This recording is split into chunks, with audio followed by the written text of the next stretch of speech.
Гласот на Америка на македонски. Преку една деценија вашиот прозорец кон САД. А сега, директно од студиото во Вашингтон.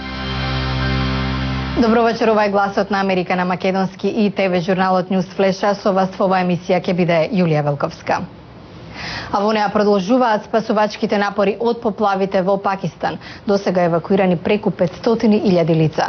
САД веќе доставија 30 тони помош. Се одбележува 65-та годишнина од нападот со атомска бомба во Хирошима. На церемониите во Јапонија за прв пат представници од САД. Досега загинаа над 1500 лица, а вкупниот број на погодени од поплавите е 4 милиони. Светската програма за храна на Обединетите нации започна обемна воздушна операција за достава на помош на десетиците илјади луѓе одсечени од светот. Пентагон понуди да префрли сили од соседен Авганистан. Американските хеликоптери четвртокот евакуираа 800 лица од загрозеното подрачје. Јапонија одбележа 65-та годишнина од првиот напад во светот со атомска бомба. На церемонијата по прв пат учествуваа представници на САД и другите нуклеарни сили. Генералниот секретар на Обединетите нации Бан Ки Мун повика на елиминација на нуклеарното оружје.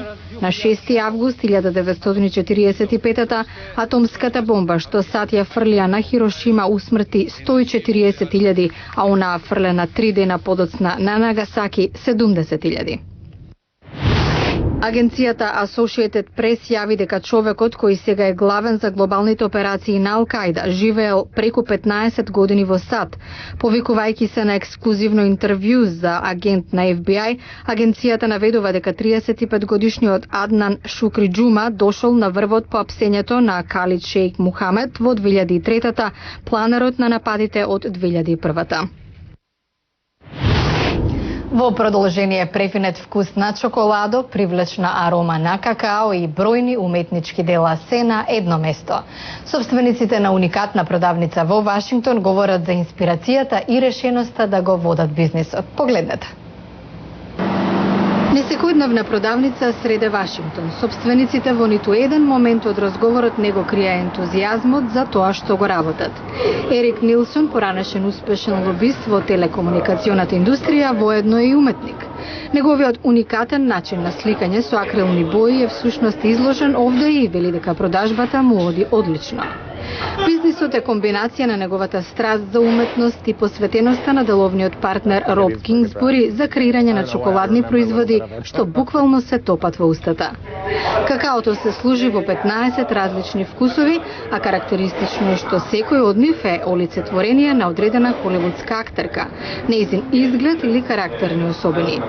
Пијалоците ги носат имињата на овие звезди. Например, Мерлин Монро е направен од бело чоколадо заради незината боја на коса и оваа добро позната фотографија. Какаото Елизабет Тейлор е со вкус на лавандер заради, како што вели Ерик, бојата на очите. Well, you can tell the store is about it's kind of an extravagant feeling. Очигледно е дека продавницата оддава своевидно екстравагантно чувство. Затоа сакавме и какаото да биде во тој стил. Дел од шармот на барот да се поврзе со нешто екстравагантно, како театарот и филмот. Концептот на какао бар е популарен во метрополите како Њујорк, Париз и Мадрид. А кога била отворена, Artfully Chocolate Kingsbury Confections била прва ваква локација во Вашингтон. Идејата е во софистицираноста, велат Ерик и Роб, посетителите да ги дегустираат напитоците истовремено задлабочени во своите мисли. Роб и Ерик нудат и совети за тоа кој вид на вино најдобро се совпаѓа со разни видови на чоколада. Специјалност на Роб е чоколадото во сите форми, кое го увезува од Белгија, Швајцарија и Франција, а дел од Еквадор и Венецуела. Truffles alone we make Правиме околу 25 различни вкусови на чоколадни бомбони месечно. Најпопуларните се секогаш исти, а другите ги менуваме постојано. Летно време доминира комбинација со овошје, на есен атрактивен е циметот, например. А планираме да воведеме и сладо компир. Освен бомбоните, нудиме 60-тина различни видови на сладки. На инспирацијата и нема крај. Локацијата е отворена уште од 2007-та, но чоколадото е се уште вкусно, а уметноста брилијантна. Доказ дека забавата продолжува е што собствениците дополнително нудат и часови за изработка на овие сладки задоволства. Јулија Велковска, Глас на Америка на македонски, Вашингтон. Се смета дека голфот потекнува од Шкотска, иако според историските податоци нешто слично на овој спорт играле и војниците на Римска империја, како и во Кина за време на династијата Минг. Американците пак измислија диск голф, што станува се попопуларен. Крис Воджиковски е професионален голфер, но не користи топчиња и голф палки, туку дискови налик на фризби. Едноставно се воодушевувам кога гледам како лета дискот, дури 140-150 метри во далечина. Овој спортист претходно се занимавал со трчање, но по повредата на коленото се префрлил на голф. Во моментов учествува на турнирот Freedom Flight во организација на Универзитетот Северен Охајо. Неговиот соиграч, воздухопловниот мајор во пензија Джек Фауст, е легенда на диск голфот. Тој го освоил еден од првите шампионати за диск голф во САД пред речиси 40 години. Порано само требаше да означиме мети на стебла. Целта беше добра забава. Сега е многу поорганизирано.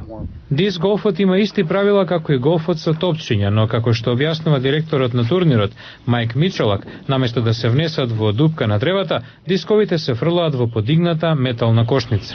Исто како и традиционалниот голф, што помалку обиди да се внесе дискот во целта, толку подобро.